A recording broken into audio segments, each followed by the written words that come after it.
Hello everyone, myself Reema Singh. Welcome to my YouTube channel Reema science point. आज हम आपको बहुत ही इंटरेस्टिंग टॉपिक के बारे में बताएंगे।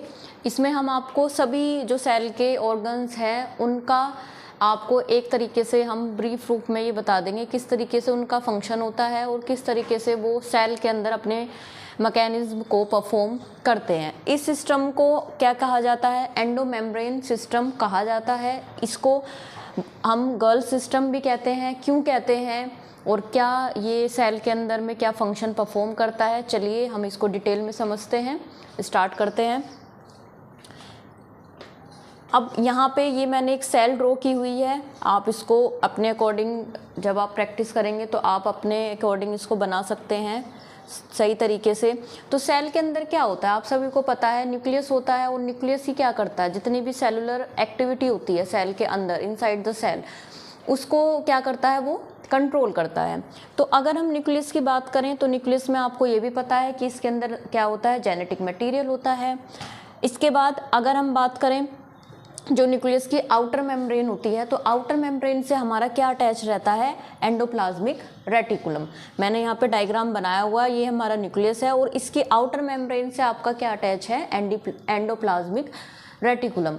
जैसा कि आप सभी जानते हैं कि जो एंडोप्लाज्मिक रेटिकुलम होता है वो हमारा 2 टाइप्स का होता है, रफ होता है और स्मूथ होता है। रफ एंडोप्लाज्मिक रेटिकुलम में क्या होता है कि आपके राइबोसोम प्रेजेंट होते हैं। तो ये वाला जो है जहाँ पे मैंने मेंशन किया हुआ है ये है इसका रफ एंडोप्लाज्मिक रेटिकुलम। इसका मतलब यहाँ पे आपके क्या प्रेजेंट होते हैं, राइबोसोम प्रेजेंट होते हैं। और यहाँ पे ये इसका वेसिकल है, ट्यूब्यूल्स। क्योंकि अगर हम एंडोप्लाज्मिक रेटिकुलम की बात करें तो मैंने यहाँ पे लिखा हुआ भी है कि इसकी जो सबसे पहले डिस्कवरी की थी वो पॉटर ने की थी। 2 टाइप्स के होते हैं, रफ एंड स्मूथ। रफ को हम ग्रैनुलर एंडोप्लाज्मिक रेटिकुलम भी बोलते हैं। क्यों? Because of the presence of ribosome. Ribosome अगर प्रेजेंट है तो आपको पता होगा कि क्या फंक्शन होता है इसका, ये प्रोटीन सिंथेसिस में क्या करती है, फंक्शन परफॉर्म करती है। स्मूथ में ग्रेनुलर मैंने लिखा हुआ है। क्यों? क्योंकि इसमें क्या होता है, राइबोसोम नहीं होते। और अगर हम स्ट्रक्चर ऑफ एंडोप्लाज्मिक रेटिकुलम की बात करें तो इसमें क्या होता है, सिस्टर्नी होती है, ट्यूब्यूल्स होते हैं और वेसिकल। तो ये आप इस तरीके की जो आप स्ट्रक्चर देख रहे हैं लाइक दिस, तो ये आपकी क्या होती है, ये आपकी होती है, ये कहलाती है आपकी सिस्टर्नी, जो किससे मिलके बनी है, रफ एंडोप्लाज्मिक रेटिकुलम से। उसके बाद ये जो है आपका ये ट्यूब्यूल्स हैं जो कि आपकी स्मूथ एंडोप्लाज्मिक रेटिकुलम से मिलके बनी होती हैं। और फिर ये आपका वेसिकल है जो कि राउंड होती है और इसका जो फेस होता है वो आपका होता है गोल्जी बॉडी के सिस फेस से। अगर हम गोल्जी बॉडी की बात करें तो Golgi body containing 2 type of face, एक तो सिस फेस होता है, एक आपका ट्रांस फेस होता है। जो सिस फेस होता है वो किधर की तरफ होता है, यहाँ पे डायग्राम में आप देखिए, जो इसका सिस फेस होता है वो होता है एंडोप्लाज्मिक रेटिकुलम की तरफ। तो यही सिस फेस इसका क्या होता है, यही मैंने यहाँ पे लिखा हुआ है कि fuse with cis face of Golgi.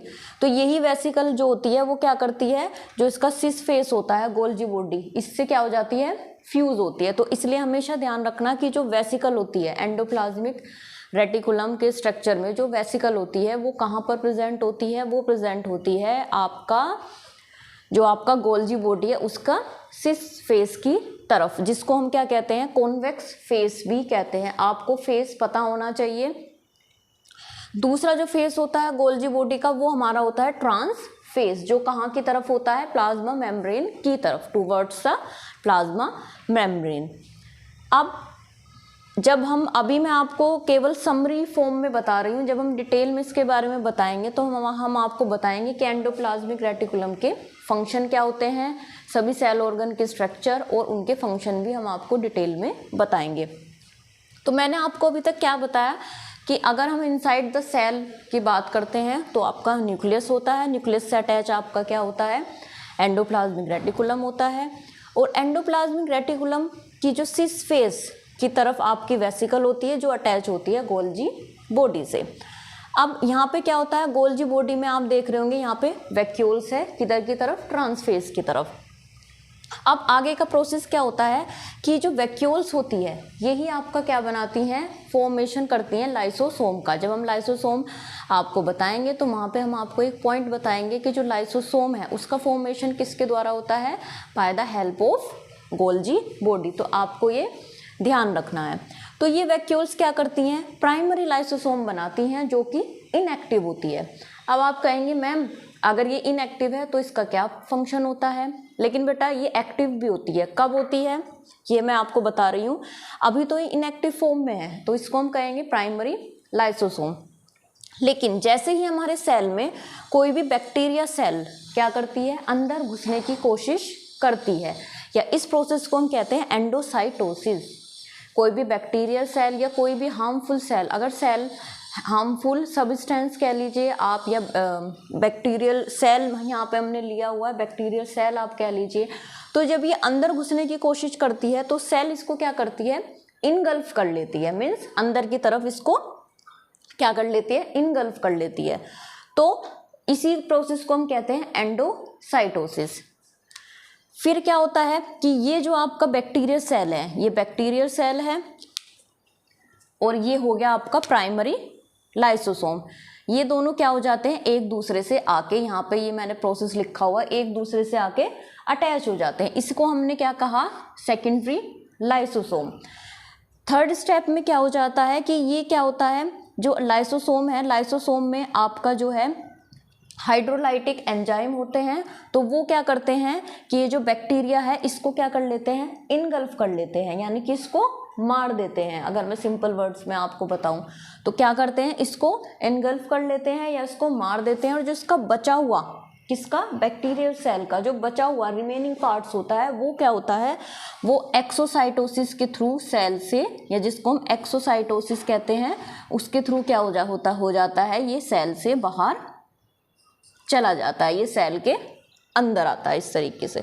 तो इस तरीके से पूरा जो सेल का ये जो मैकेनिज्म है ये परफॉर्म होता है। तो आप इन द सिंपल वे में आप इस तरीके से समझिए कि जब भी सेल के अंदर कोई भी बैक्टीरियल सेल या कोई भी हार्मफुल सब्सटेंस अंदर घुसने की कोशिश करता है तो गोल्जी बॉडी का जो वैक्यूल है वो क्या होता है, वो लाइसोसोम बनाता है। उस टाइम पे लाइसोसोम इनएक्टिव होता है, लेकिन जब वो बैक्टीरियल सेल के कांटेक्ट में आता है तो वो क्या हो जाता है, एक्टिव हो जाता है और उस बैक्टीरियल सेल को क्या होता है, मार देता है। और मारने के बाद जो उसका रिमेनिंग पार्ट होता है उसको जो सेल है वो एक्सोसाइटोसिस प्रोसेस के थ्रू सेल से बाहर निकाल देती है। इसी तरीके से ये पूरा प्रोसेस जो है आपका कंटिन्यू होता है। इसको मैंने यहाँ पे लिखा हुआ है गर्ल सिस्टम, इसलिए भी कहते हैं क्योंकि इसमें कौन कौन से जो सेल ऑर्गन हैं वो पार्टिसिपेट करते हैं। एक तो आपका वैक्यूल पार्टिसिपेट करता है और आपका गोल्जी बॉडी पार्टिसिपेट करता है, G4 गोल्जी बॉडी है, और ER मीन्स होता है एंडोप्लाज्मिक रेटिकुलम, और L4 है यहाँ पे लाइसोसोम। तो इसमें आपका vacuole, Golgi body, endoplasmic reticulum और लाइसोसोम इस एंडोमेम्ब्रेन सिस्टम में पार्ट लेते हैं। तो ये था हमारा एंडोमेम्ब्रेन सिस्टम। इसी के बेस पे अगर आपने ये आपको कॉन्सेप्ट समझ में आ गया तो बाकी जितना भी आगे का इसका सेल ऑर्गन हम पढ़ाएंगे तो उसमें मेन हम आपको फंक्शन के बारे में बताएंगे। क्यों? क्योंकि अगर आपको यहाँ तक समझ में आ गया तो आपने जो है मेन इसका आप कॉन्सेप्ट समझ गए, और हमारा पर्पस है मेन कि आपको बेस या कॉन्सेप्ट समझ में आना चाहिए। हमारा मकसद रट्टाफिकेशन नहीं है या इसको रटवाना नहीं है। इसी तरीके से जब हम प्रोटीन सिंथेसिस की बात करते हैं जो रफ एंडोप्लाज्मिक रेटिकुलम है, क्योंकि मैंने आपको बताया ये क्या बनाता है, प्रोटीन बनाता है। तो जो प्रोटीन बन के जाती है तो वो क्या होती है, वेसिकल में बाउंड हो जाती है, और बाउंड होने के बाद ये वेसिकल क्योंकि सिस फेस की तरफ होता है, गोल्जी बॉडी की तरफ इसका फेस होता है, तो ये गोल्जी बॉडी तक ट्रांसपोर्ट होती है और इसी तरीके से पूरे सेल में क्या होती है, रोटेट होती है। इसको हम आपको डीप में पढ़ाएंगे जब हम प्रोटीन सिंथेसिस के बारे में आपको बताएंगे। तो अगर आपको मेरी वीडियो अच्छी लगी तो लाइक करें, शेयर करें और चैनल को सब्सक्राइब करना नहीं भूलें। धन्यवाद।